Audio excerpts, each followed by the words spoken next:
It's all about location, but also it's all about condition. Yes. And I think the other thing that people, I love to have people understand is that, the condition of the house, no matter what the price point, is critical to probably extracting whatever value you can get out of that house. Hi everyone, I'm Holly Martins. I'm a licensed real estate agent here in New Jersey, and today I'm sitting with Bernadette Flaim of the Flaim Group. She provides home staging consultation services for us realtors and homeowners in the business, and we're here in Leonia today.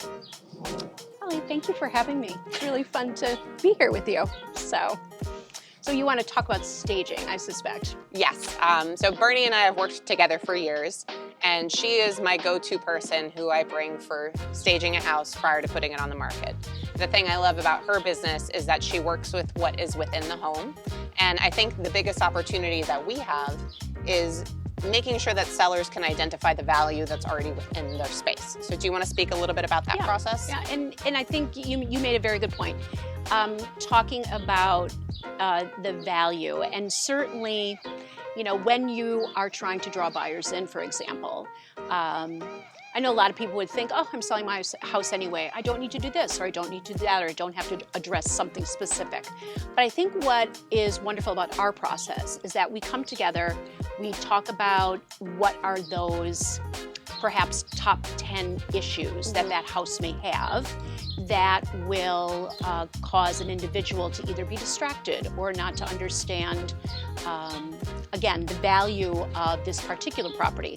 Because, as you know, it's all about, it's all about location, but also it's all about condition. Yes. And I think the other thing that people, I love to have people understand is that, the condition of the house, no matter what the price point, is critical to probably extracting whatever value you can get out of that house, because a person's home is their biggest investment. Yes. So if they do everything they possibly can to get, as I like to say, a house ready for its close-up, then I think that will lend itself to a wonderful selling experience. Yeah. Yeah. And I think so. I think the most important thing is, and we talk about this all the time, declutter, of course, is important. I think it really is about selling the space and not the stuff.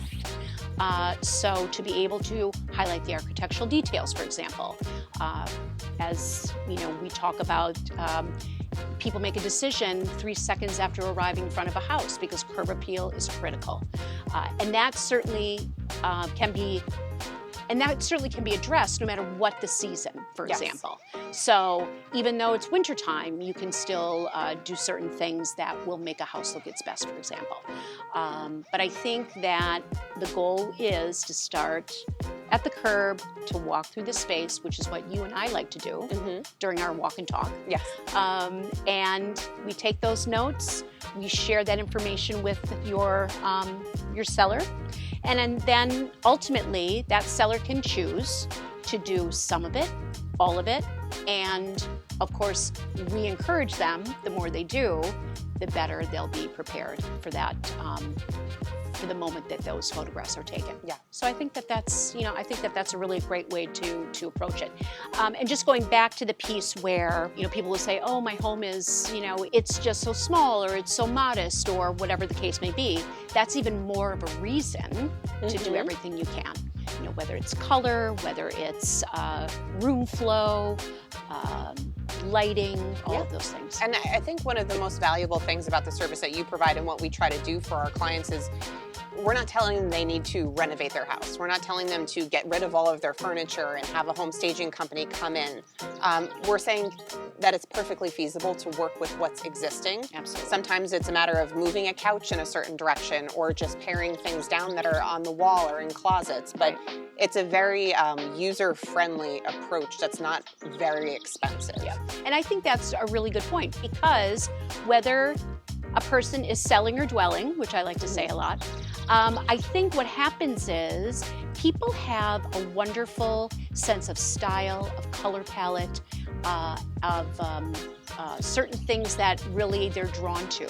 So to be able to come into a home, and when you and I kind of do our blitz before the photographs are taken, there is a wonderful ability to shop the house.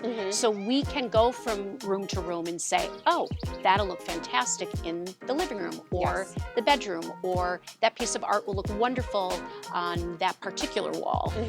So I think that people should feel good about that. That it isn't costly, but if you don't do it, it can be costly. Yes, exactly. Yeah.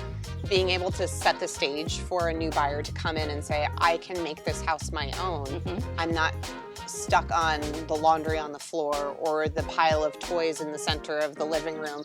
They're able to just walk into the space and see the potential for their next chapter in the home. Exactly. Instead of being distracted by the current chapter that the house is in. Exactly. It's just setting that stage. And I've been doing this for almost 20 years, and so I've seen a lot of.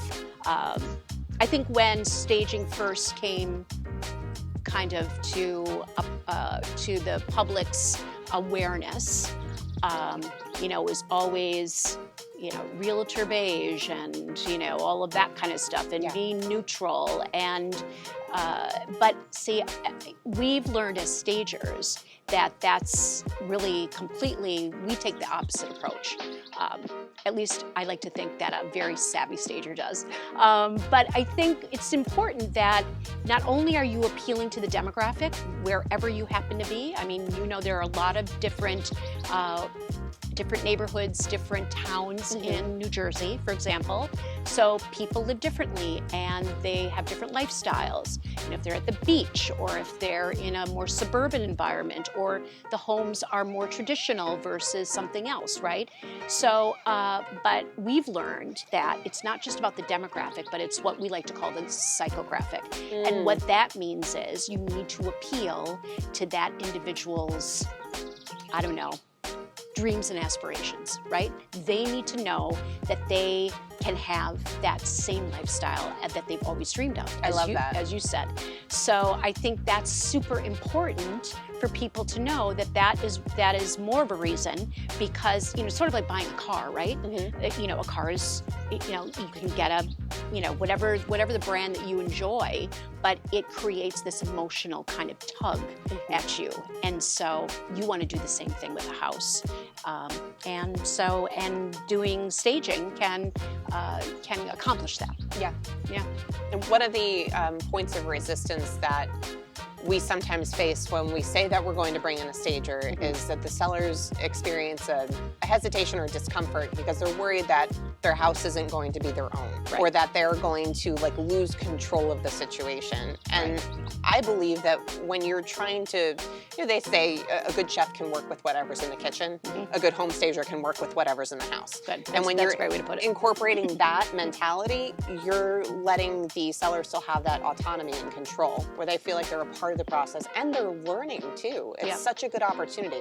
I mean, I'm sure that you get the same satisfaction where, you do a consult with someone, they do the work, and then they're like, I had no idea my house could look like this. And it's still all their stuff. It's just with a spin. Yeah. It's the best feeling. Well, it's kind of fun because, as I said, you and I do our thing. We, we all make it happen. The list arrives. They do their steps. And then I get those photographs and I'm completely blown away by the seller's desire, ability, and they never knew they had it in them. Yeah. And as you made a really good point, that they'll say, oh my God.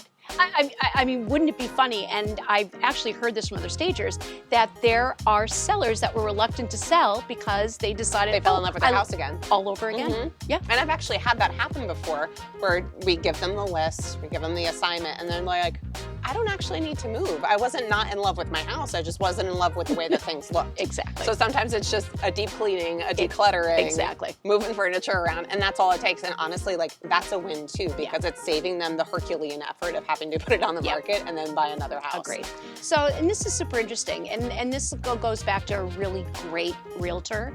I mean, you get it.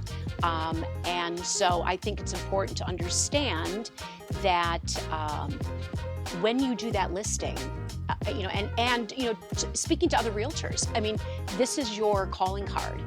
Your website, your listings are your ability to show individuals that you pay attention to all those details. Yeah. Because to see the photographs, I mean, everybody starts shopping on the internet, right? Yes. And 90% of buyers do that. They're savvy. They're, what I like to say, toothbrush ready. They want a house that looks amazing. Yes. Drop their toothbrush in. Okay, now I can have a barbecue on they drop it in on Thursday and have a barbecue on a Saturday, right? So I think it's so important to be able to show your sellers that this is how their home could look. And those professional photographs and those beautiful moments that you create. So one of the things I think we should talk about is how easy it is to make minor tweaks to a house in order to get it ready for the market. I often refer to it as, buyers have Pottery Barn expectations. Like they want to walk in the house and they want to be swept away by the experience there, or they want the photos to be perfect, because HGTV and online shopping have set a very, very high and sometimes unrealistic bar for what people can get for their money. That's a conversation I have with sellers all the time is, make that small effort. It will cost you thousands of dollars not to make the effort. And when you do make the effort, it sets you apart from everyone else in the neighborhood. Agreed. I think what happens is if you don't make that effort, you are selling everyone else's home. Yeah. Because they're going to see, a home, if there's several in the neighborhood, all about, same price points, same number of bedrooms, whatever the circumstances are, there's a lot of similarities. But if it doesn't look good, they're just going to click on to the next one and they're going to go see that, and that's the property that they'll choose. And I think it's such a mistake when, in some respects, that house that's not selling is the one that might have some other features that might be really wonderful, but they're overlooked because there's just so much distraction. I think the other thing that you talked about is expectation, and I think it's so important because you're going to see homes at a particular price point, for example. And I've always said to clients that if the price point does not meet the expectation of what they see on the internet, you're done. You're dead. That's it. It's over. And so, and I think the other important thing is you never want to give the buyer a reason to chip away at the asking price. Yes. And they will. Or this is a great example. There was a home. They had green shag carpeting in one of the bedrooms. I don't know, or maybe perhaps it was a living room. And we highly encouraged them to pull the carpeting. I don't need to. We've got wood floors underneath. It's going to be fabulous. All's well. Well, they put it on the market. And of course, the green shag carpeting was screaming. Of course, it could be fabulous, mid-century modern, but in this case, it didn't. And so what happened was, a week goes by, 2 weeks go by, and then all of a sudden, we see the green shag carpeting on the street. Yep. And that home, it kept chasing the market. It already missed the opportunity. Right. And the price dropped, and it was so unfortunate because, as you said, it was just a little effort to pull that carpeting. And it would have made all the difference. It would have made all the difference in the world. Yeah. So expectation is really critical. Yeah. And as an agent, when I'm working with buyers, especially in a competitive market, I always tell my buyers that I'm going to send them listings that don't look perfect because those are the opportunities. Maybe they're not professional photos, or the house isn't staged and it's a little cluttered, but I'm able to look past that because I've been in thousands of houses. I know what a good house is. Right. Buyers can't see that because they have that lofty expectation. And I've been in many situations where I've gotten buyers in competitive markets, houses at list price that are new listings because the photos are terrible, because the house isn't staged appropriately. And I know that that house has been grossly overlooked by the market. Yep. So being on either side of it, you can really see what the benefit is of having that staging effort done. I mean, we're not even talking about vacant houses that need full staging. That's a separate conversation. That's a whole different animal. That is a whole different animal. But that little zhuzh, that final tweak, is really all it takes to get it to set sail. But let me share you a story about vacant staging. This is super interesting. Did a vacant staging, house looked beautiful, 4 offers. The realtor decided, you know what, this is going very well. I think I'm just gonna pull all this stuff and move it to another house. Nope. The deal fell through. The 3 other families, individuals that were so like wanting this house desperately, they go in, and it was lovely because they had redone the kitchen. I mean, so it wasn't that it just needed definition, right? Yeah. All of that was gone. The emotion was removed, and guess what? The house sat. Yeah. People said, oh, I'm not so crazy about it anymore. Yeah. Because for them, and I say this a lot, and I know you share this as well. So I tell clients that 90% of, only 10% of people can see a home, how it can function, and what it can feel like and look like, right? And they can connect emotionally, only 10%. They could go in and say, oh, I'm so good with that wallpaper. I know exactly what it's gonna be like without that wallpaper. So I say you will lose 90% of your buyer pool because they cannot see beyond what they see or don't see, right? That's very true. It's dramatic. And honestly, speaking to that, I have people who say they want a fixer-upper because they've watched Chip and Joanna. They've seen all these shows. They see the potential. Exactly. And then I'll bring them into what I'll call a grandma house. It's a little dated. It's immaculately maintained. You could still eat off the 30-year-old wall-to-wall carpet because she took care of that place like it was holy, you know? Sure. But they can't see past that. Yeah.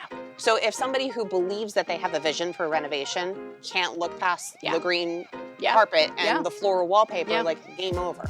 It's not for the faint of heart, I should, because they do, that, and again, that's where HGTV has really caused, a lot of issues. Yes. For us, for you, and they just, because they do have this expectation or this kind of false idea of what they can do. Right. So yeah, and I think it's just super important. But I love the fact of what you said, that it doesn't take a lot of effort, but the results are dramatic, and it all shows up in that photograph. It really does. Yeah. And every seller who we have worked with, regardless of how little or how much effort they have to make to get the house to the finish line, how much of the list they check off. Sure. Every time we get to the finish line, they are pleasantly surprised at how good their space looks. Yeah. And when they have that confidence, I think it portrays in the market too. They know their product. It shows, and also shows up in the speed of the sale. It shows up in the bottom line at the end, and all those things that never would have happened if they hadn't gone through the process. Because it's stressful. I mean, it is. No doubt about it. This is very difficult to do. But I think in the end, I think it really pays off. It does. And it pays off for all of us. And there's this level of satisfaction that we all derive from that. So I think that's the most important thing. Yeah.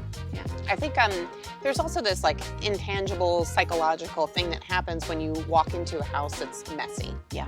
And what happens is you think if they're not taking care of cleaning the counters or mopping the floor or putting away their laundry, what are they neglecting within the house itself? Right. It makes me wonder, is the plumbing functional and proper? Absolutely. Did they take a shortcut with the electrical? Is something flawed that they're not addressing? And obviously, that's not the case a good amount of the time. Of course. But it sets that stage for curiosity where, you're not taking the time to handle your daily business, so what else isn't getting done? Right. And again, if those things are addressed, you always recommend to look at your home with a fine-tooth comb, albeit an inspector or whomever, right?